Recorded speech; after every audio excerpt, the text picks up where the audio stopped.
अस्सलाम वालेकुम जी। अज माशाअल्लाह साडे कोल बड़े ही प्यारे भाई हफीज रहमान बलोच साहब कारी मोहम्मद यासीन बलोच साहब जेडे मुल्क के बड़े मारूफ खतीब ने माशाअल्लाह वो तशरीफ ले आए। देखो ना जो अल्लाह नसीबां च रखे हो ना मुलाकात उदों कोई मौका हुंदा है कोई सबब ला देंदा है सबब अल्लाह ला देंदा इन्हां के तो इत्थों देण साडे पिंड देण मैं कि यार मुलाकात कराओ इन्हां नाल। और मैं ना रात दा टाइम आ ते मैं सफर करने वास्ते प्रोग्राम मेरा कसूर अच्छा तो तुसी एक वाकया बयान किया मुनाफिक दोस्त दे बारे। अच्छा वो ना जदों मुनाफिक दोस्त दी खैनियां चला ते इन्ने रूप खून दे च पैरां तो जमीन निकल गई तो मैं एक बार ना सुनदा सुनदा ओए होए होए होए ओए होए मैं भी किया इन आख्या कि की हो गया। मैं आख्या यार गानी तो सुनो। अच्छा वो तुहाडा जेड़ा अंदाज है ना बड़ियां प्यारियां गल्लां ते लेकिन मैं दिली तौर ते तुहाडे नाल मुलाकात दा मैनूं इश्तियाक आ और मैं तुहाडा फैन आ जी हुंदे रहो अल्लाह बरकत। ये मुड़ गानियां किसे दादे कोल सुनियां बाप कोल सुनियां या किवें तुहाडे कोल पूछना चाहना मैं ये गल पूछना चाहना भी तुसीं आंदे मैं किताब दा नहीं है किताब नहीं तो ये यानी ये बड़ा डाटा और तुसीं मफूल कीता होया अगर किताब नहीं तो बड़ी यानी कमाल दी गल है। मेरी शुरू तो ना आदत रही है अपने जेडे बुजुर्ग ने ना मामू चाचू दादा जी उन्हां दे नाल बयान खलोन। अच्छा यानी वड्डियां दी मजलिस वड्डियां लोकां दी वड्डियां गल्लां क्या बात है तुहाडी गल।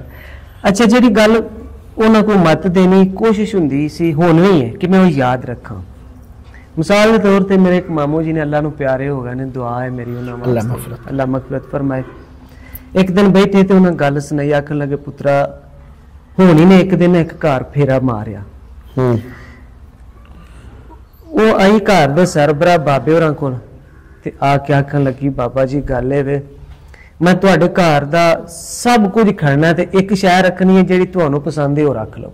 अच्छा बाबे री आखन लगे मैनू कोई दिहाड़ी दो तू सलाह मशवरा करने का मौका दे दे होनी आंदी है यानी मुसीबत आंदी है तेनू तुहानू मौका दिता बाबे कर लो सलाह। अच्छा बाबे री घर गया अपनी वड्डी नूह नू मिले वालेकुम सलाम सलाम पुत्र सलाम क्या हाल है जी ठीक ठाक।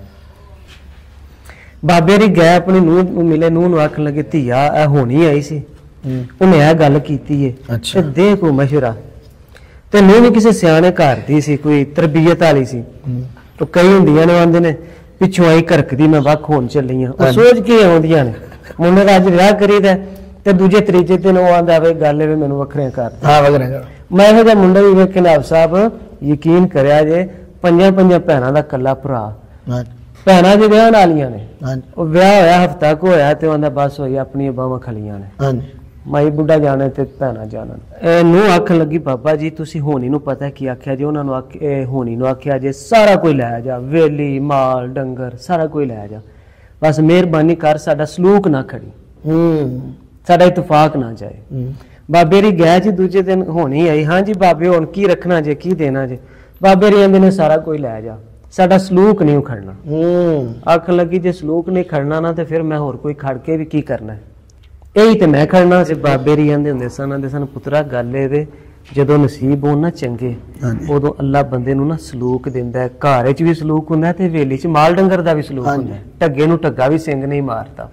रज दी हुण तां लड़ाई है ओ यानी मिसालां उलट हो रही हैं ये की निजाम ओ वजह है वे साहब आंदे ने माड़े दी धी रजी ते खेड आण लगी अल्लाह समझदे हो ना कोने दे के खान दी कमी कोई नहीं हां जी अगे तो असं आते सन दाल रोटी लभ जाए तो ठीक है हुण 12 मसाले चाहिए ने 13वीं दाल चाहिए है हुणे 12 मसालियां दी लड़ाई है हाँ जी खुद गर्जी वध गई है। मैं पिछे ना एक वीडियो बनाई कि वड्डा भरा जिहड़ा ना उहदी बड़ी कुर्बानी हुंदी है घर वास्ते छोटे भैन भरावां वास्ते प्यो तो बाद उहदा दर्जा हुंदा है।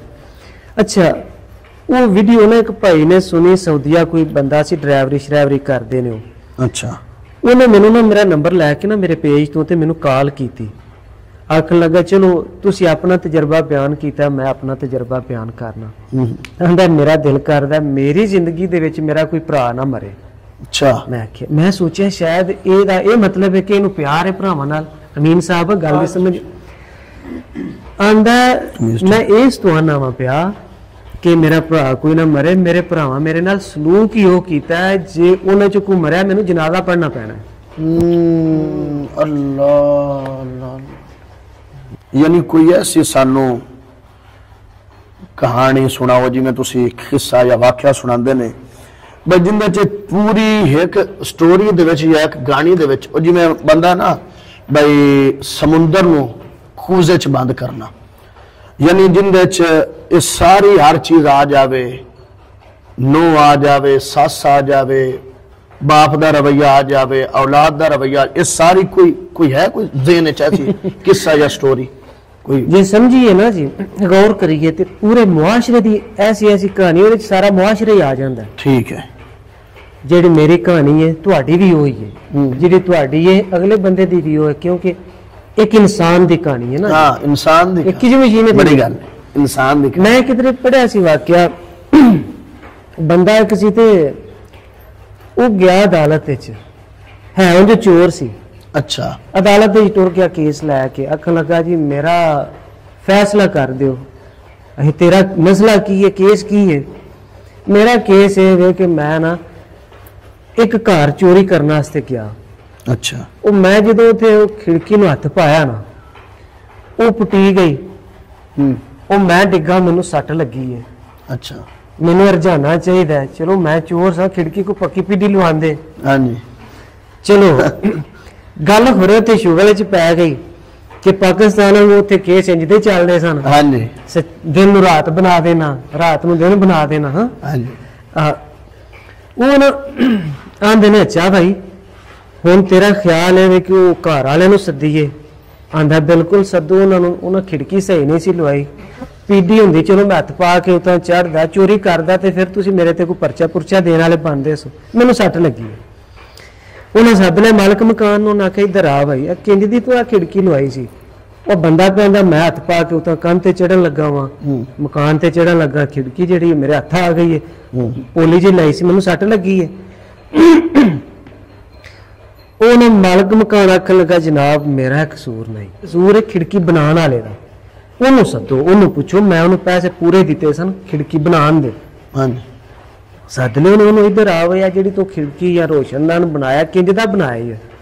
आखन लगा सरकार मेरी सुनो गल, वो रोशनदान बनाने वाला तरखान आंदा है, मैं अपने दिलों ये सही बनाया, जिन्ने पैसे दिते सन मैं अपनी रोटी लाल की है। ए वेखो जेड़ा मैं फ्रेम बनाया है किधरों टुटा शटा ते नहीं, ये इंज ही मजबूत है। ਇਹਦਾ मतलब है कि ए जेड़ा फ्रेम है पक्का पीड़ा बनया, मैं अपनी रोटी लाल की है। ये कसूर जेड़ा ना मिस्त्री दा, जिन्हें लाई है, जिन्हें लाई ओनू लियाओ, वो मिस्त्री नूं सद लिया। मिस्त्री आ गया, हाँ भाई मिस्त्री है तू किंज दा फ्रेम लाया, अल्लाह दे बंदिया बंदा सट लवा बैठा, तेनों दिहाड़ी नहीं पूरी लभी? आंदा मैनू दिहाड़ी पूरी लभी, ये कोई शक नहीं, पर पता की होया कि मैं जो फ्रेम है लांदा था ना पैर रोशनदान जा, उदों मैं तुहानूं सही दसा इत्थे एक बीबी पे लगदी सी।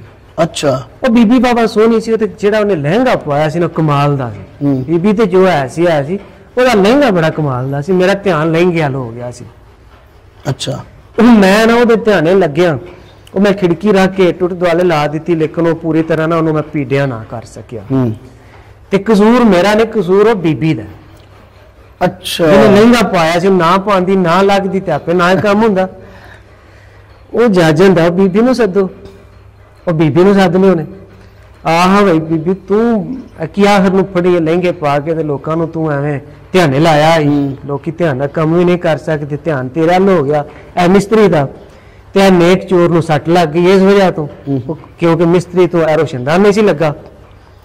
बीबी आंदी है मेरा कसूर नहीं, कसूर मेरे बंदे दा।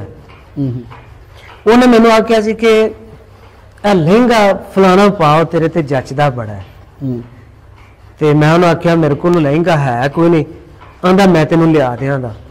चलो डिजाइन भी मेरे घर से पसंद किया ही, लहंगे का रंग भी उन्हें पसंद किया, लिया के ही उन्हें दिता, मैं तो सिर्फ पाया ही, लहंगा ना पांदी ते मेरे ते उन्हें नाराज होना सी जी।